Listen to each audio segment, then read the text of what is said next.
अस्सलाम वालेकुम। हमारे पास काफ़ी माएँ इस मसले के साथ आ रही हैं कि उनका हमल बार-बार ज़ाय हो जाता है। आज की वीडियो में हम देखेंगे कि हमल ज़ाय क्यों होता है, उसकी वजूहात क्या हैं, उसकी इक़साम कौन-कौन सी हैं और आखिर में आपको 5 से 7 टिप्स ऐसी देंगे जिसको अपनाकर आप इस मसले को बेहतर कर सकते हैं। सबसे पहले हम वजूहात को देखें तो उसमें जो मोस्ट ऑफ़ द टाइम काज़ देखी जाती है वो है क्रोमोसोमल एबनॉर्मेलिटीज़। जब भी माँ और बाप के जो क्रोमोसोम्स हैं वो मिलते हैं तो उसमें कुदरती तौर पर कोई गलती होती है तो फिर क्या हो जाता है, एबॉर्शन हो जाता है। ये मसाइल ज़्यादातर उनमें होते हैं जिनमें ख़ानदान के अंदर शादियाँ होती हैं। उसके बाद हम बात करते हैं कि बच्चादानी के कुछ मसाइल हैं जिसमें हम उसकी साख्त की बात करते हैं, जिसमें हम सेप्टेट यूट्रस, बाइकार्नोइड यूट्रस की बात करते हैं। कुछ औरतों के ऑपरेशंस होते हैं, उसके बाद एडहेज़ बन जाती हैं तो फिर ये मसला शुरू हो जाता है। उसके बाद कुछ इन्फेक्शंस होते हैं जिसमें हम टॉर्च इन्फेक्शंस की बात करते हैं, लिस्टीरिया की बात करते हैं। ये बार-बार हों या कुछ औरतों को लंबे अरसे से पेशाब की नाली का इन्फेक्शन होता है, तो उस वजह से भी जो मिसकैरेज है उसका प्रॉब्लम शुरू हो जाता है। उसके बाद फाइब्रॉइड्स होते हैं कुछ औरतों को, उससे भी ये प्रॉब्लम देखी जाती है। अब हम देखते हैं कि इसकी टाइप्स, इकसाम कौन-कौन सी हैं। उसमें सर हफ़ीज़ खान साहब से पूछूँगा कि वो इस पे गाइड मेरा करें। है मेरा है जब हम टाइप्स की बात करते हैं तो सबसे पहले आता है थ्रेटन अबार्शन। थ्रेटन अबार्शन में ये होता है कि फीटस का हार्ट भी होता है, अल्ट्रासाउंड पे हार्ट भी महसूस होगा, आपको फील होगा, और साथ में आपका जो सर्वेक्स है वो क्लोज होगी, उसकी जो है बच्चेदानी का मुंह है वो बंद होता है, और उसमें माइल्ड सा लोअर एब्डोमेन पेन होता है और माइल्ड सी ब्लीडिंग हो सकती है। दूसरी जो टाइप होती है इनएविटेबल अबार्शन, उसमें बच्चे का हार्ट हो भी सकता है, नहीं भी हो सकता। और दूसरा ये होता है कि इंटरनल आर्स जो है उसकी, जो सर्वाइकल की इंटरनल आर्स होती है वो ओपन हो चुकी जी होती सर, है, ओपन ओपन हो चुकी होती है, और उसमें माइल्ड पेन होगा और उसको ब्लीडिंग भी हो सकती है।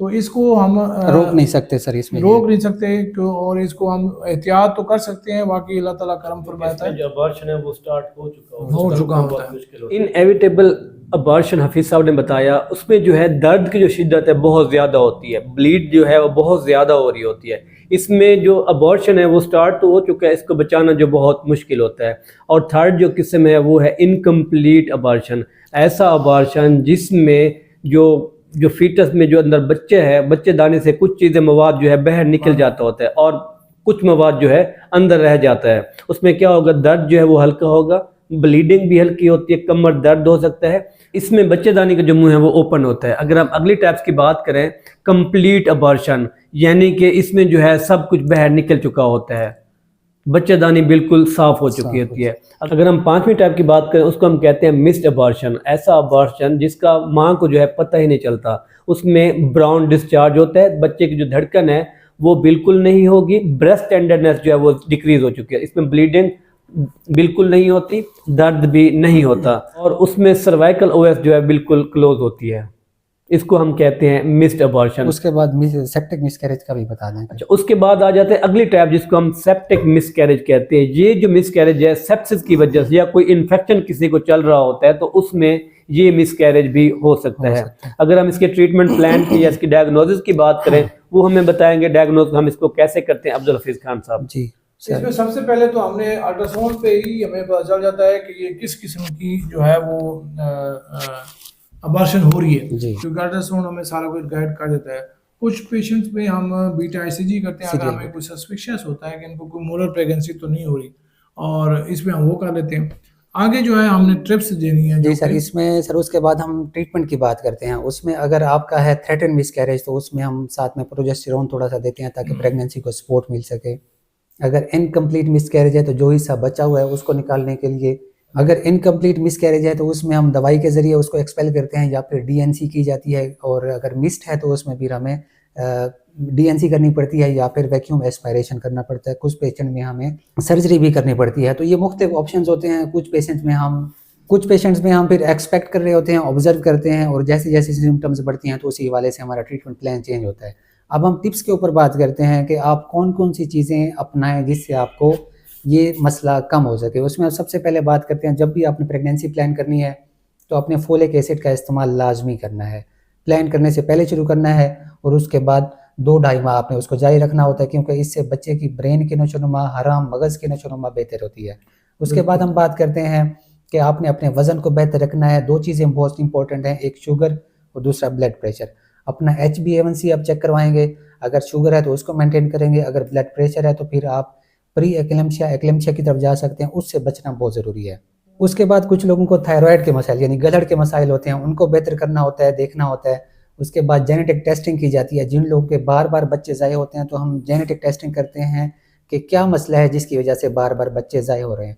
उसके बाद हम एंटी फास्फोलिपिड सिंड्रोम की बात करते हैं, उसका भी टेस्ट किया जाता है। कुछ मरीजों में हम सर्वाइकल सर्कलाज भी कर देते हैं, खासतौर पर जो थ्रेटन मिसकैरेज होती है उसमें हम थोड़ा सा टांका लगा देते हैं ताकि बच्चे की नशोनुमा पूरी हो सके। कुछ औरतों में हम फिर लाइफस्टाइल मॉडिफिकेशंस का बताते हैं। आपने ज़्यादा देर खड़ा नहीं होना होता, ज़्यादा हैवी काम नहीं करना होता, अपनी डाइट को बहुत अच्छा रखना होता है, प्रोटीन इनटेक आपने अच्छी करनी होती है, रेस्ट आपने 7 से 8 घंटे आपने नींद करनी होती है। और कुछ औरतें जो रात को जॉब करती हैं, कोई भी नौकरी करती हैं, तो उससे प्रेगनेंसी के दौरान आपको इज्तनाब करना चाहिए। उसके बाद हम बात करते हैं कि आपको कोई ड्रग्स हैं, मेडिसिन है, अल्कोहल है, सिगरेट स्मोकिंग है, ये चीज़ें आपने बंद करनी है।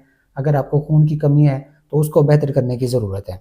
सब्जियां ज़्यादा इस्तेमाल करनी है और रात की नींद जो है वो बहुत अहम है। और स्ट्रेस को कम करना है, स्ट्रेस को कम से कम करना है। मोबाइल का यूज़ भी आपने कम से कम करना है। जी, मोबाइल का यूजेज भी कम करना है। और इसमें एक और चीज़ इम्पोर्टेंट आपको तसल्ली देने की ज़रूरत है कि जिन औरतों में मिसकैरेज होता है 1 बार या 2 बार, तो उनको दोबारा नॉर्मल प्रेगनेंसी होने के चांसेस 80 to 90% होते हैं, इसलिए ज़्यादा परेशान होने की ज़रूरत नहीं होती।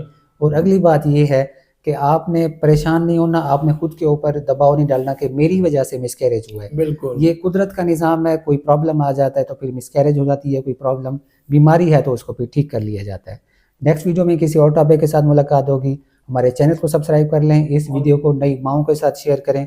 और कुछ जावेद भाई कहना चाह रहे हैं? और कमेंट्स में आप ज़रूर बताइएगा कि क्या आपको भी मिसकैरेज हुआ है, अगर मिसकैरेज हुआ है तो आपने उसको कैसे ओवरकम किया है, जी, आपने कौन सी टिप्स अपनाए हैं, कौन सी मेडिसिन आपने अपनाई है। ये जो है आपका मसला नहीं, हर उस औरत का मसला है जिसको बार बार जो है अबॉर्शन हो जाते हैं। तो डॉक्टर साहब का चैनल है डॉक्टर जावेद कासिम, मेरे चैनल का आपको पता है, सर का चैनल है डॉक्टर अब्दुल हफीज़ खान। इन चैनल्स पर भी बहुत अच्छी अच्छी हेल्थ से रिलेटेड वीडियोज़ मौजूद हैं, विजिट करें। थैंक यू, अल्लाह हाफिज़।